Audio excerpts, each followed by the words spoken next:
A father meets his son for the first time as borders reopen and families reunite.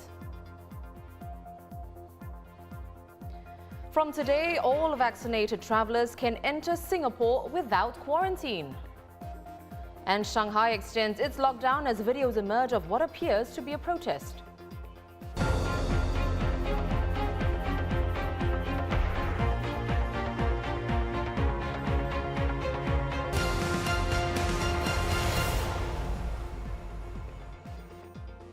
(5:30 p.m. in Singapore and Malaysia. You're watching The Big Story, coming to you live from the Straits Times newsroom. I'm Olivia Quay. And I'm Hairianto Diman right here at Larkin Central in Johor Baru in Malaysia. Now, if you remember, just months before, this is the place where travellers went to take a trip out of Malaysia into Singapore and vice versa via the vaccinated travel lane scheme. But now that is no longer required as the borders between the two countries have fully reopened. Now, since the land borders opened up at midnight, we've seen a steady flow of travellers coming over from the causeway. As for Singaporeans, we have seen earlier today at the JB Immigration Complex a number of people making day trips today. Now, some even said they've decided to take a trip into JB on a whim because they've observed that the traffic at the causeway was generally smooth and clear. And more are expected over the weekend. But the crossing between the two countries isn't just about fun and excitement. There were Malaysians whom I spoke to as well who cannot wait to return home for the first time in a long while, even if it's only for the weekend. Now, 2 years being away from their loved ones and missing out on significant milestones, some find this resumption of travel between the two countries very meaningful and one that is a long time coming. Like a woman who was with her 11-month-old son, whom I met earlier on at the JB immigration checkpoint, waiting eagerly for her husband to meet her son for the very first time.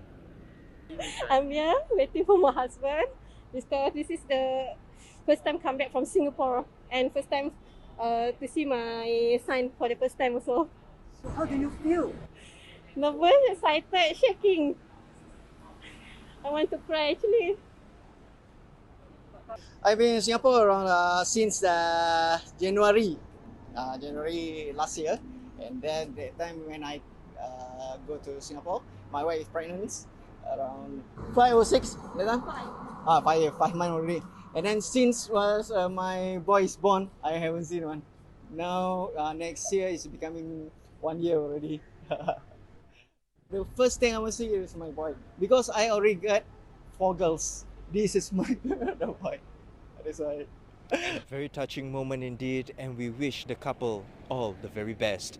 Meanwhile, if there is one thing Singaporeans are most willing to do now is that borders have fully reopened, it is to travel far and wide to satisfy those cravings for their favorite food. And here in JB, there is one place that you are certain to find Singaporeans in search of their beloved banana cake. I'm here for the banana cakes, but apparently I wanted to get a coconut bun, but it was sold out. Yeah, so no choice but just get 4 boxes of banana cakes for my family and friends. And usually this is something that you get when you're here in JB? Yes, of course. Yeah, you can tell over here many years of history, and the cake is just awesome, delicious.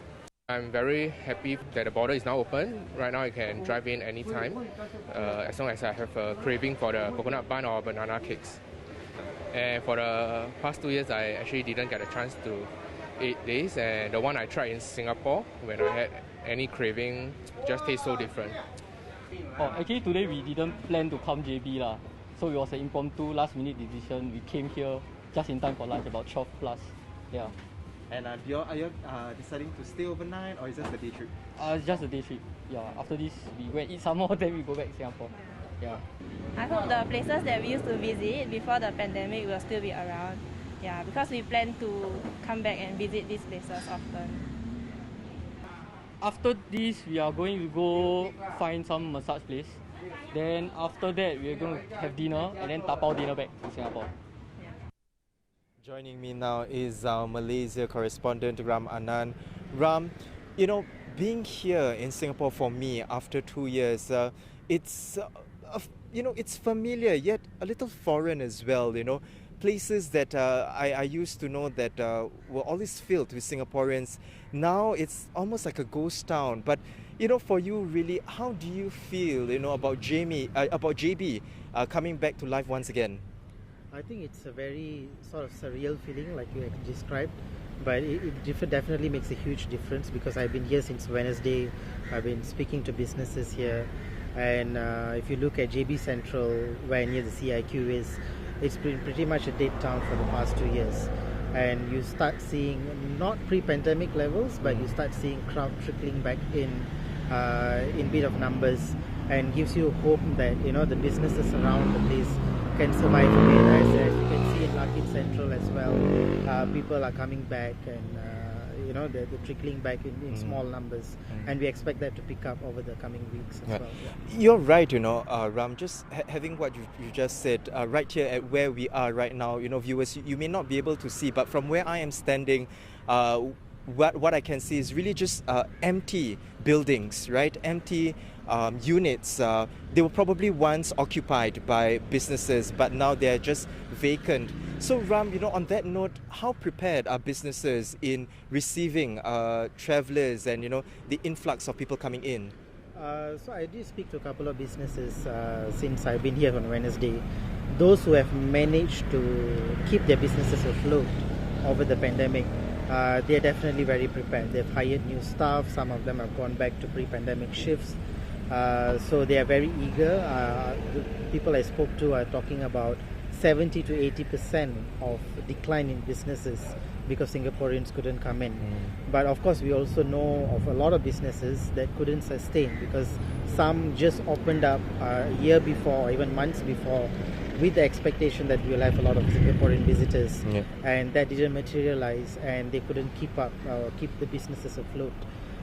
So there's two sides to the coin, but those who have managed to hold on, they're still here, and I think they're very much prepared to welcome back Singaporeans. And today also marks the long-awaited reopening of Malaysia's international borders as well, Ram. You were just in the Zaru a few days ago. Tell us about the situation there. Are the resorts ready to receive tourists? Yes, definitely. I think what happens from today is Malaysia fully reopens its borders. What we retain is mask mandates. You're supposed to wear masks at all times except in indoor settings where you're eating or drinking. And that is something different from Singapore because for ours, outdoors we don't wear masks. It's an option, but encouraged, of course. Yes. So that's a big difference from Singapore. The other part is contact tracing apps.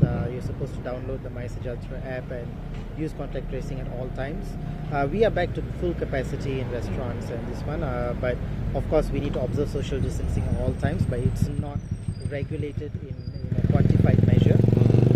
And there are no PAX limits in groups gatherings here, right? Yeah. In Singapore we still do, which is PAX at 10. No PAX limits. So as you see in Desaru, they're opening up new resorts, they're opening up a new ferry terminal as well to connect Tanah Merah in Singapore to Desaru in Johor. So that's another new point of entry for Singaporeans. So I think Johor has been planning for this for a long time. Some of the projects got delayed because of the pandemic, but I think all the infrastructure is ready to receive visitors again now that the border is finally reopening. Very exciting times indeed, and I think travelers are definitely very excited to be able to once again go to these places that they're so familiar with. Well, thank you so much, Ram, for the updates, and I've been speaking to our Malaysia correspondent right here with me, Ram Anand. Now, our coverage on the reopening of land borders between Singapore and Malaysia continues on straitstimes.com and on Facebook as well as YouTube.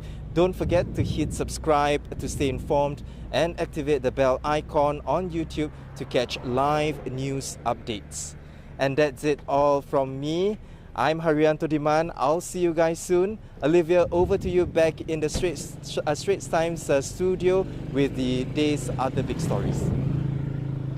Well, as we saw at Singapore's land crossings, the stream of travellers have returned to Changi Airport as well, as Singapore does away with VTL flights for quarantine-free travel as well as on-arrival tests. Well, these are scenes not seen since 2010, snaking queues at the check-in counters at Terminals 1 and 3. It's a far cry from just last September when both terminals were completely shut due to a COVID-19 cluster among airport staff. The authorities have set a 2022 target for airport traffic to return to 50% of pre-pandemic levels, up from the current 13%.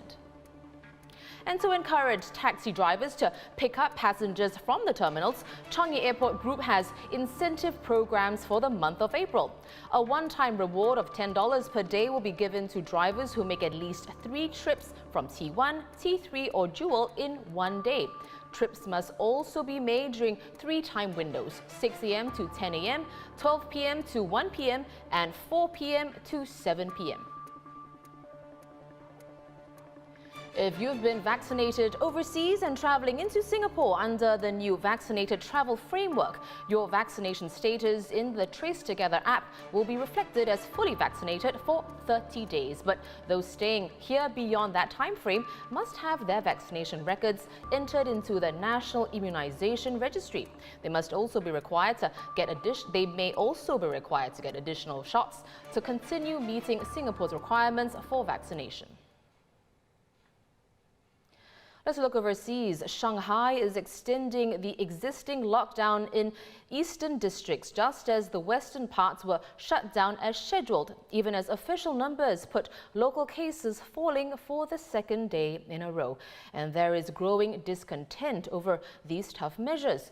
Tech giant Tencent took down 2 videos this week of a rare protest at a housing compound where residents have been confined to their homes since March the 2nd and have undergone more than 10 rounds of testing.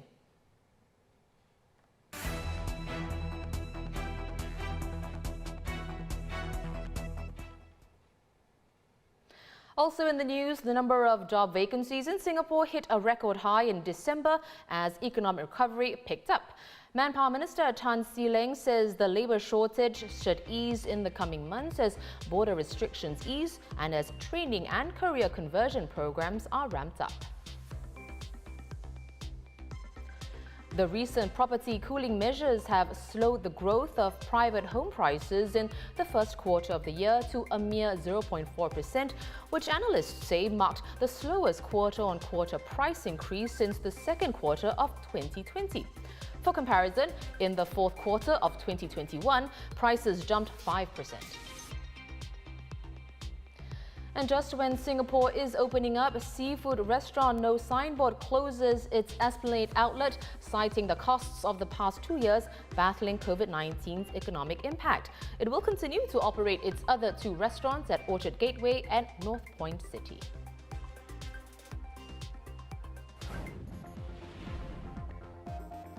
Those are our top stories today. Visit straitstimes.com for more news and our YouTube channel for more videos. Subscribe by hitting the red button below. I'm Olivia Quay. We'll be back next week. Have a good weekend.